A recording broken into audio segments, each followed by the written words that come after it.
नमस्कार मित्रांनो, मी Santosh. Marathi garden tips YouTube चॅनलवरती स्वागत आहे. मित्रांनो, जास्वंद म्हटलं की वेगवेगळ्या रंगाची, वेगवेगळ्या आकाराची आणि 12ही महिने फुलं देणारं रोप हे आपल्यासमोर येतं बघा. आणि हे जास्वंद हे प्रत्येक बागकाम प्रेमीचं किंवा बागकाम करणाऱ्याचं पहिल्या पसंतीचं रोप आहे बघा. जेणेकरून हे रोप जे आहे प्रत्येक गार्डनरला वाटतं की आपल्या बागेमध्ये असावं आणि त्याने आपल्या 12ही महिने आपल्याला फुलं देत राहावं. पण काही वेळेला काय होतं बघा मित्रांनो, ही जी रोपं आहेत, आपण बागकाम हे तर टेरेसवरती करत असतो किंवा बाल्कनीमध्ये करत असतो बघा. पण जमिनीत लावलेल्या रोपांना तसा काही फरक पडत नाही. पण जी काही कुंड्यांमध्ये लावलेली रोपं आहेत, त्या रोपांना वेळोवेळी योग्य ती कामं करणं आणि योग्य प्रमाणामध्ये खत देणं खूप गरजेचं असतं बघा.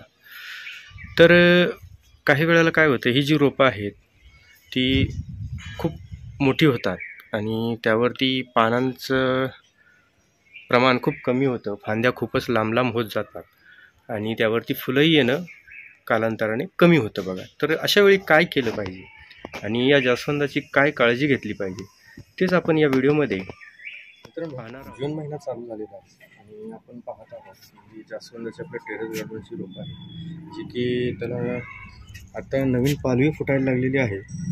पण कुठं काही अजून कळ्या दिसत नाही आहेत. पण आणि हे फांद्या खूप लांब लांब पण झालेल्या आहेत. त्यामुळे आपल्याला यावरती आता काहीतरी एक ट्रीटमेंट करायची आहे, जे की काम करायचं आहे ते आपल्याला या व्हिडिओमध्ये. आता यावर्षी तर पावसाळा तुम्ही पाहू शकताय की मे महिन्यामध्येच भरपूर प्रमाणात पाऊस झालेला आहे. त्यामुळे याची ग्रोथ व्हायला सुरुवात झालेली आहे, वाढ व्हायला सुरुवात झालेली आहे बघा.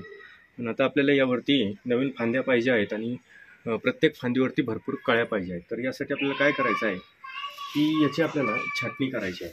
पण छाटणी ही पूर्ण छाटणी न करता साधारणतः एक आता ही माझी झाडं जवळजवळ 2 वर्षाची आहेत.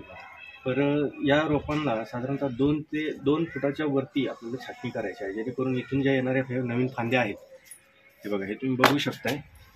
हे जे नवीन फुटवे निघालेले आहेत, हे इथून येणारे जे फुटवे आहेत हे आपले चांगल्या पद्धतीने वाढायला सुरुवात होईल बघा. आणि हे नवीन हे जी वरची शेंडाचा भाग आहे तुम्ही बघू शकता, हे अशा पद्धतीने याची अवस्था झालेली आहे, तो आपल्याला काढून टाकायचा आहे. तर आपण काय करणार आहोत, साधारणतः हे बघा, ह्या उंचीवरनं ही अशी पूर्ण कटिंग करून घेणार आहोत बघा.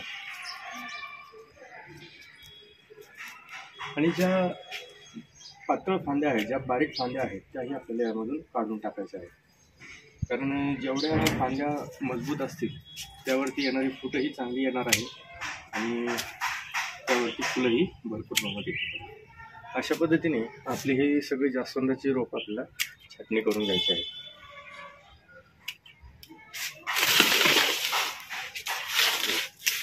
अशाच पद्धतीने हे बघा, ह्या खूप बारीक बारीक फांद्या आहेत, साधारणतः खूप असे एकदम नाजूक फांद्या आहेत. ह्या आपल्याला अशा इथून कट करायचे आहे बघा.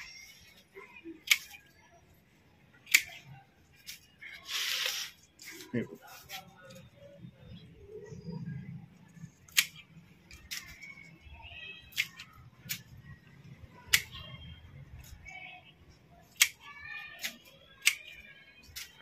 अशा पद्धतीने आपण सगळ्या जास्वंदाच्या रोपांची छाटणी करणार आहोत. मित्रांनो, साधारणतः 15 ते 20 दिवस झालेले आहेत बघा, आपण याची छाटणी केलेली आहे. आणि तुम्ही बघितलंच व्हिडिओमध्ये की कशा पद्धतीने ही रोपं लांबच लांब फांद्या झाल्या होत्या आणि आता तुम्ही बघू शकता यावरती कशा पद्धतीने नवीन फूट आलेली आहे.